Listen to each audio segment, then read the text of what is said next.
Hello, my sweet summer children. I'm back with some juice to get you through the long night. Today is day 3 of Creepy Westeros, Essos, and Beyond. If you missed day 1 and 2, don't worry. I'll have everything linked into one playlist at the top and in the description box. Every child of the Trident knew the tales told of Harrenhal, the vast fortress that King Harren the Black had raised beside the waters of the God's Eye 300 years past.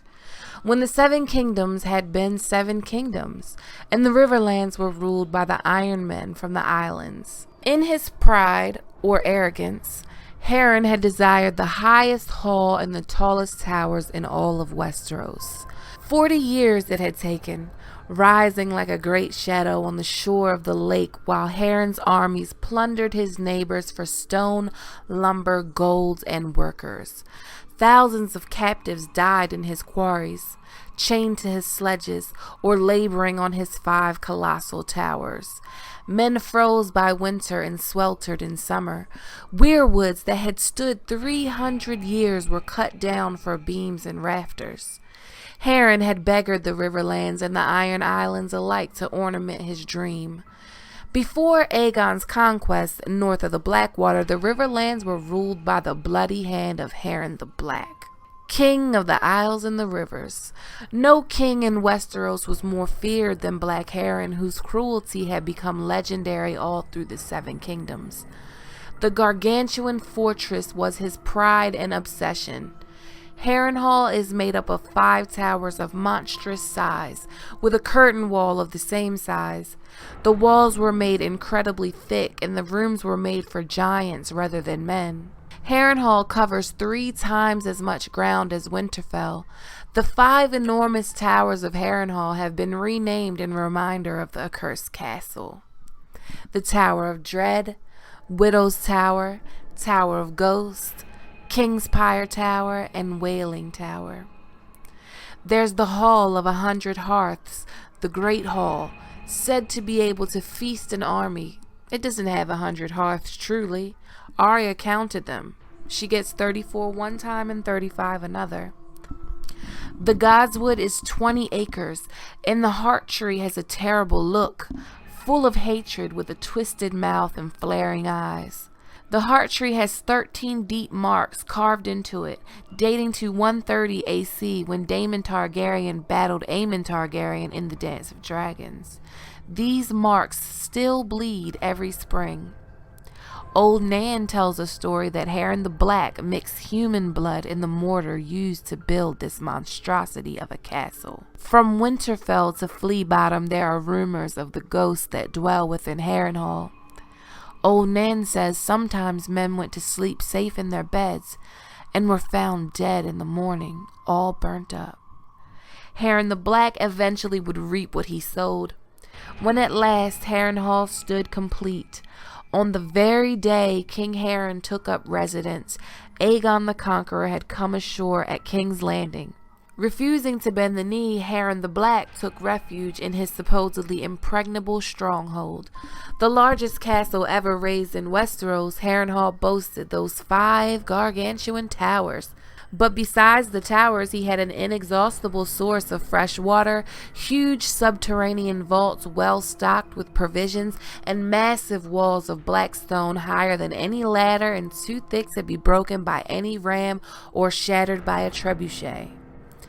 Harren barred his gates and settled down with his remaining sons and supporters to withstand a siege.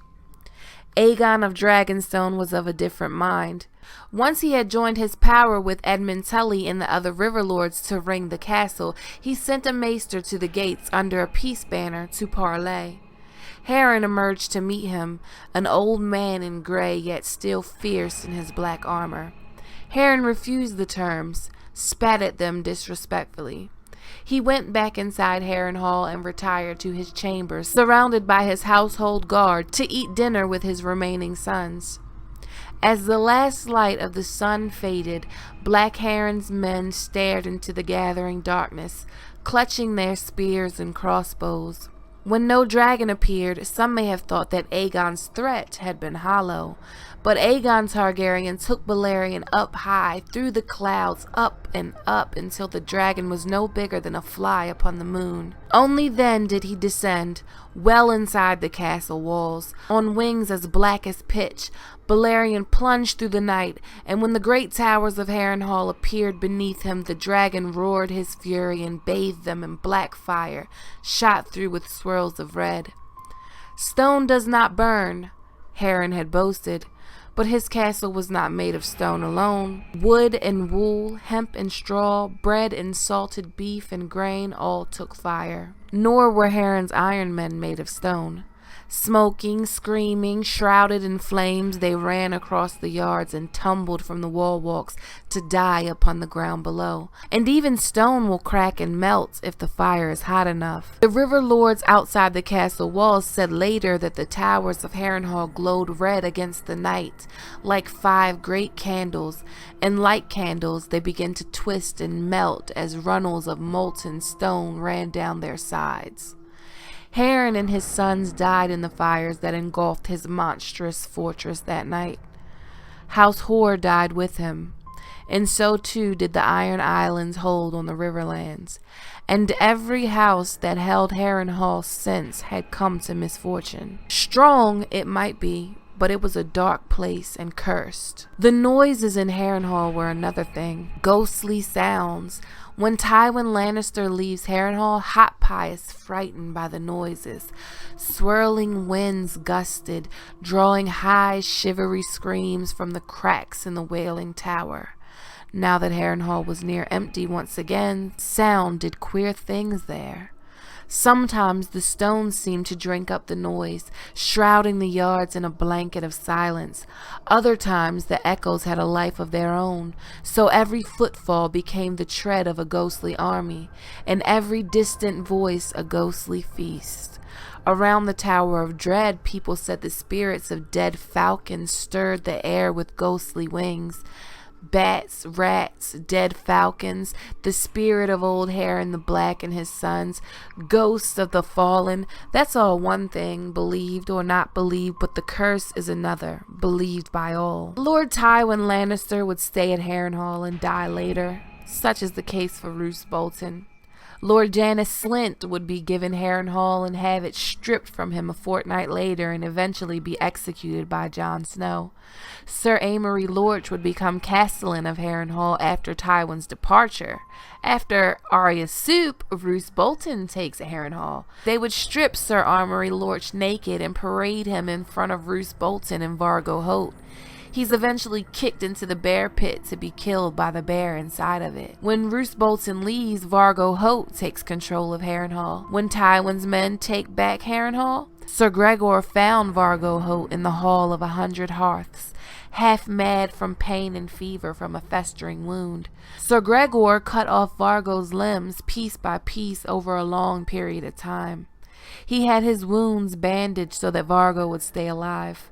First he lost his hands, then his feet, then his arms and legs. The meat from his extremities and other parts of his body was fed to the Northmen as roast goat, even to Vargo himself, and none was the wiser. Vargo eventually lost his head, but then Harrenhal was granted to Peter Baelish, and he would eventually die as well. I pity the next fool to hold Harrenhal.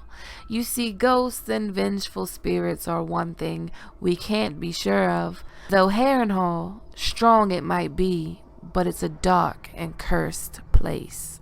As always, thanks for watching this video. Thanks to all of my supporters on Patreon. Please give this video a thumbs up if you like it. Please click that subscribe button and hit that notification bell to join the Sweet Summer family.